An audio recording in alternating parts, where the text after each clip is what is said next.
জামাটা ভাই দেখ। বলছিলাম যে আমার কাছে এরকম একটা ব্ল্যাক কালারের শার্ট আছে, ওটাকে কেটে আমি এইটুকু বানিয়ে দেবো। এটা কি? এটা ক্রপ টপ। আরে ক্রপ টপ তো আমার কাছে তো ব্ল্যাক কালারের শার্ট আছে। আমার বলছি ভালো কথা, আমার কাছে ব্ল্যাক কালারের শার্ট আছে, কেটে আমি সেলাই করে এরকম বানিয়ে দেবো, তুই পুজোতে পড়িস। বেকার 299 টাকা নিবি কেন এটা? ভাই সত্যি ভাই, ভাই এই কালারের আছে আমার কাছে জামা, আমার কাছে এই কালারের জামা আছে।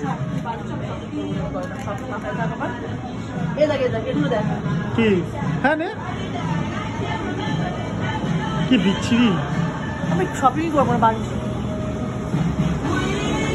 এই চলে যাচ্ছে। ওই দাঁড়া, ওটা জামা ছিল। আমার তো মনে হলো ওটা ঘরের নেতা, কারণ আমার মা ওরকমই করে, আমার মানে পুরোনো জামাগুলো ছেড়ে ছুড়ে নেতা বানিয়ে দেয়, ওইটুকুই হয়ে যায় আলটিমেটলি। তো ট্রেন্ডসে ঢুকবি? ট্রেন্ডসে ঢুকবি? আমি কোনো জায়গায় শপিং করবো না, আমাদের শাড়ি কিনে দে, শাড়ি ব্লাউজ কিনে দে, পারলে বোরখা কিনে দে, বোরখা বোরখা কিনে দেবো। হ্যাঁ